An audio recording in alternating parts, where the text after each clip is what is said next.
Amen. Amen. Si l'invisible n'est pas disponible, alors Dieu passera à tes côtés. Tu diras, tu veux lui faire quoi? Amen. Alors pendant qu'il sera en train de prêcher, dit Seigneur, je veux que tu me parles. Oh Dieu, regarde mon problème, mes pieds guéris. Amen. Oh, j'aime quand Dieu dénonce un truc. Ce sont des petits esprits de serpents. Amen.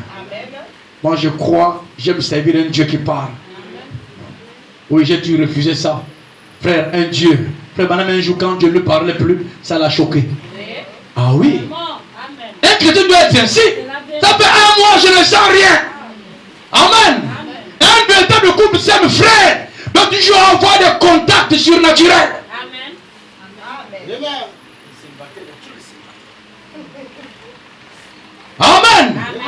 Quand tu as reçu des contacts, c'est qu'il y a un problème. Amen. C'est la même chose avec Dieu. Un véritable chrétien que Dieu a appelé, Dieu a toujours avoir le contact avec le Saint-Esprit. Amen. Que chaque chrétien que Dieu a appelé dans la Bible a toujours rencontré Dieu.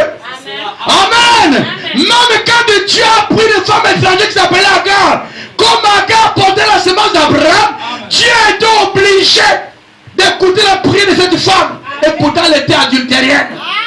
Oh frère, ce qui importe du Dieu avec nous frères, ce n'est pas nos capacités, mais c'est la sémence. Amen. Il y a une chose que Dieu dépend sur terre, frère. Ce n'est pas nos capacités humaines, ce n'est pas nos finances. Frère, c'est la sémence parole que Dieu a placée avant la formation du monde. C'est cela que Dieu préserve.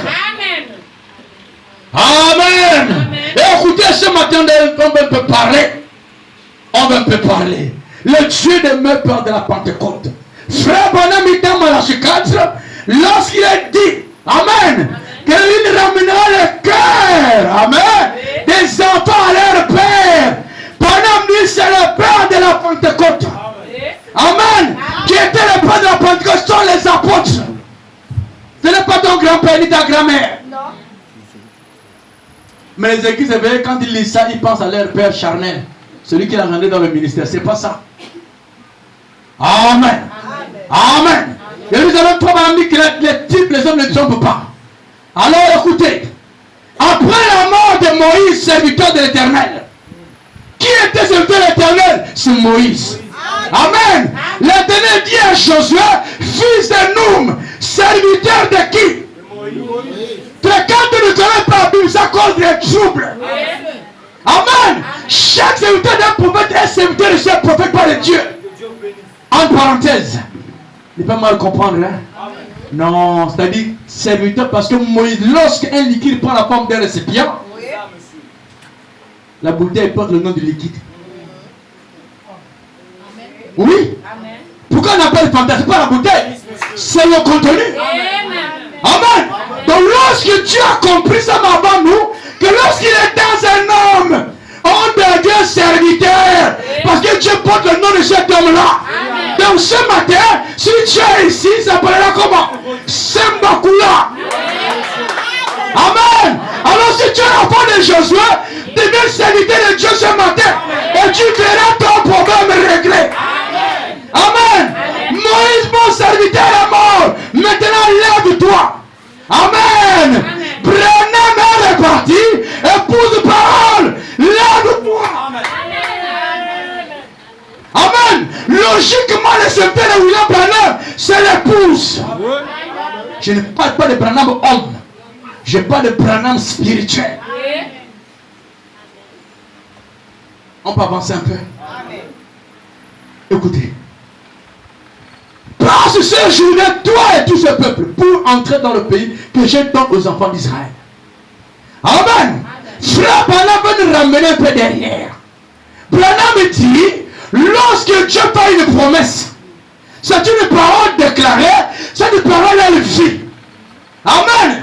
Mais quand c'est le temps de l'accomplir, Dieu a besoin d'un élément physique, qui est l'homme. Et pas n'importe quel homme. Un homme qui a été préordonné avant que le monde ne soit créé. Amen. Frère Moïse, ce n'est que la chair. Mais le véritable Moïse a toujours résisté. Amen. Oh frère, j'ai pitié quand je vais le faire commettre des erreurs, rester alité. Ça me fait souvent pitié. Parce qu'il ne connaît pas pourquoi Jésus est mort à la croix. Jésus paie le prix pour des bêtises présents et futurs. Maintenant, frère Branham vient ajouter avec Paul. Amen. Dit la grâce des grâces. Hein? Maintenant, Paul vient dire virgule. Cette grâce vous amène à dire contre la parole, ce n'est plus la grâce. Parce que les gens ont compris la grâce. Frère, la grâce ne veut pas dire que tu dis comme tu veux. La grâce veut dire Dieu t'a pardonné. Ne reprends plus ça. Combien de fois les pasteurs poussent les brebis à leur péché à cause de mon grâce? La grâce veut dire, frère, tu as été condamné. Amen. Amen. Plus je ne sortis rien que pour l'enfer. Mais Dieu t'a pardonné sans rien donner. Amen. Alors quand il te sort de cette condition-là, frère, il te donne l'opportunité de ne plus commettre les mêmes bêtises. On a pensé que chair est chair, mais c'est la vérité. Si tu es charnel, tu vivras comme le charnel. Mais c'est que l'esprit est esprit. L'esprit vit de la parole. Amen. Vous comprenez ça? Alors tu vas dire, lorsque Israël, à cause de la désobéissance, a été envoyé en Égypte. Le problème dit, quand un chrétien désobéit à la parole, Dieu te livre au diable. Il ne te livre pas pour la perdition, mais c'est pour te corriger. Amen.